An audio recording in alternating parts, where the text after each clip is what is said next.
हरियाणा विधानसभा चुनाव से ठीक पहले पहलवान विनेश फोगाट और बजरंग पुनिया कांग्रेस में शामिल हो गए हैं। कांग्रेस के महासचिव केसी वेणुगोपाल ने दोनों को पार्टी की मेंबरशिप दिलाई है।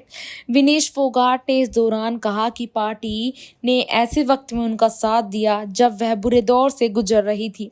विनेश फोगाट ने कहा, मैं कांग्रेस पार्टी का धन्यवाद देती हूं और साथ ही साथ यहां पर ये भी कहा कि क्योंकि यह बुरे वक्त में पता लगता है कि कौन हमारे साथ है और कौन नहीं।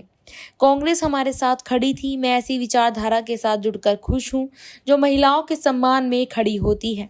पहलवान विनेश फोगाट ने कांग्रेस में शामिल होने के बाद पहला बयान देते हुए देशवासियों का धन्यवाद किया और कहा कि जब हम सड़क पर घसीटे जा रहे थे तो बीजेपी को छोड़कर सभी पार्टियां हमारे साथ खड़ी थी। मैं बहुत गर्व महसूस कर रही हूं कि ऐसी पार्टी में शामिल हूं जो सड़क से संसद तक महिलाओं के लिए संघर्ष कर रही है। मैं पूरे देश के लोगों को यकीन दिलाती हूं कि जिस मेहनत और लगन से हमने रेसलिंग की है, ऐसी ही मेहनत हम देश के लोगों के लिए इस नए मैदान में करेंगे।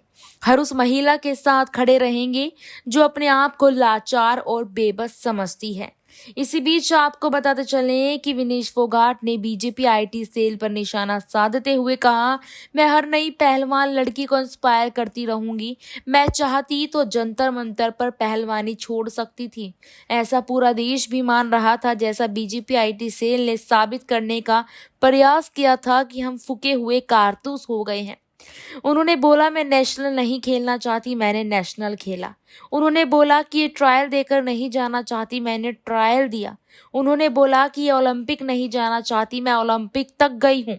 मैं फाइनल तक गई, लेकिन बदनसीबी थी, परमात्मा को कुछ और बात मंजूर थी। एक बात मुझे पता है कि जब आप मेहनत करते हो तो जरूरी नहीं कि सफलता उसी दिशा में मिले, कभी कभी किसी और दिशा में भी सफलता मिलती है। अब परमात्मा ने मुझे देश के लोगों की सेवा करने का मौका दिया है।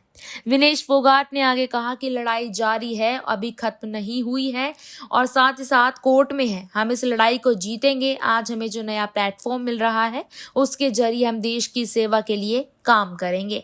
इसी बीच आपको बता दें कि विनेश फोगाट ने आज कहीं ना कहीं खुलकर अपनी मन की बात बोली और भारतीय जनता पार्टी पर यहाँ तंज कसने में कोई कसर नहीं छोड़ी है। इस रिपोर्ट पर आपकी क्या राय है, कमेंट बॉक्स में जरूर बताएं।